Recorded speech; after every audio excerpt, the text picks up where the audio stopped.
They whispered of a child who would not arrive like others, not with gentle fingers, not with a soft cry alone, but with a spark, a child who would be born carrying fire. The elders said such a child could save a people, or destroy them. They said fire was both a lamp and a lightning strike, both bread and ash. So when the night came, when the moon hung round as a drum, and a mother labored in her hut, the village held its breath, because if the prophecy was true, the child who entered the world that night would change everything. The midwives fanned the air with raffia fans. They whispered prayers to the ancestors. Adwoa's cries rolled through the hut like thunder rolling before rain. The BAOBAB outside swayed as if listening. Shadows crowded close. Every candle flame shivered as though it too knew what was coming. And then, the child arrived. The midwives gasped. For when the baby's palm opened, flame danced inside.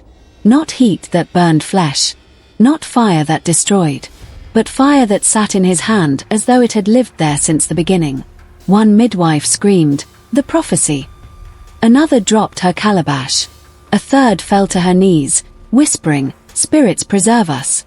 But Adwoa, weak but fierce, gathered her baby into her arms. She pressed him close, and as she did, the flame softened, shrinking to the glow of an oil lamp. The baby yawned and slept. Adwoa lifted her head and said, "I will call him Kweku, for he has come with the sun in his hand."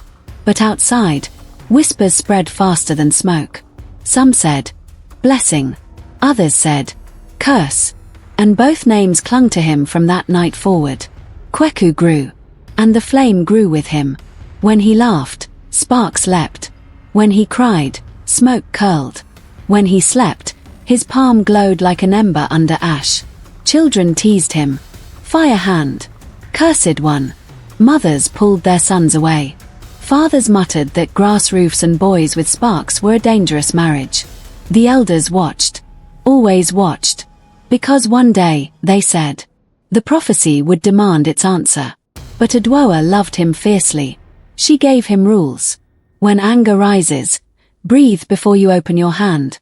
When fear comes, press your palm to the soil. Let the old ground drink it. Never touch another's hand with the burning one, unless they ask you to.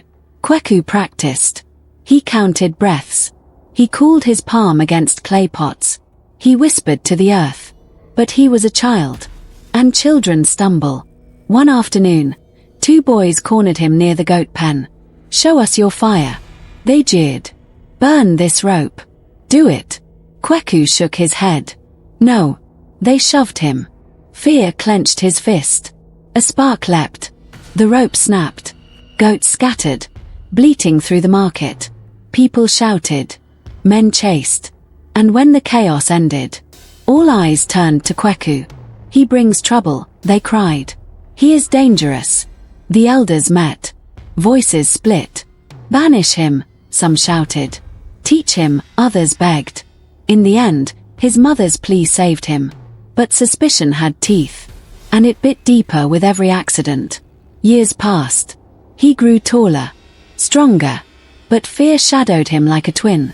One day at the market, a peddler's oil spilled onto woven mats. A quarrel broke out. Shoves, anger, and in the heat of voices, Kweku's palm flinched open. Flame leapt. Oil blossomed into fire. The market screamed. Mats burned like dry season grass. Children cried.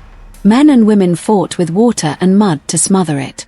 Kweku threw himself into the dirt, dragging his burning palm against the earth, drawing a line of ash to choke the fire's hunger. The blaze died, but the people saw both truths at once. His fire had begun it. His fire had ended it. And contradiction is heavy. So heavy that most dropped the part they could not carry, mercy. The council met again. And again, the vote to expel him came within one breath. But mercy won, by one voice only. Kweku learned the taste of being spared by the narrowest margin. Not everyone feared him. Mame Sefakor, an elder woman with skin like folded bark, watched him with eyes sharp as a hawk's. "You hold fire," she told him. "But you are not fire. Remember the difference." She gave him lessons. Heat can heal. Flame can guide. But pride will devour you faster than any drought. Kweku listened. But deep inside, loneliness gnawed. Because even wisdom cannot replace friendship. One dawn, before the village could vote against him again, Kweku left. His mother gave him a calabash of water. When it empties, she said, remember, the hand that holds it matters more than the water inside. He kissed her cheek and walked away. Behind him, whispers rose like smoke. Some prayed never to see him again. Others prayed he would return with the prophecy softened into blessing. The forest met him with hunger and storm. He learned to cook fish in his palm, to build fire that whispered instead of shouted. He learned silence, for silence keeps a traveler alive. He met a hunter who taught him to track footprints and move like shadow. You must carry fire, the hunter said, but never let fire carry you. One night, a spirit leopard bowed to him, as if to say, you are marked. And in the hills, an elder woman gave him 3 tasks. Hold flame without light. Hold flame without heat. Hold flame without pride.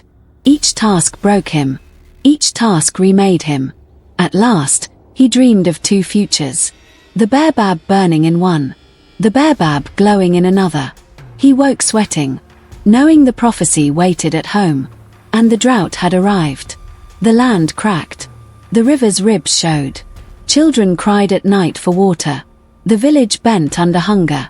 And then a lion, mad with thirst, prowled their edge. Let the fireboy face it, the farmer shouted. Let him prove his worth. So Kweku stood before the beast. The lion leapt. He opened his palm. Not to burn, but to blind. Light burst. The beast staggered and fled. But suspicion still clung. Call rain, the elders demanded. If you are chosen, call the sky. Kweku lifted his hands. One flame. One prayer. The BAOBAB shuddered. The heavens broke. Rain fell. The people drank. And fear bowed. But did not vanish. After rain, the people came not with curses, but with requests. A cracked oven. A sick fisherman. A drummer's stretched hide. Kweku's fire mended, healed, guided.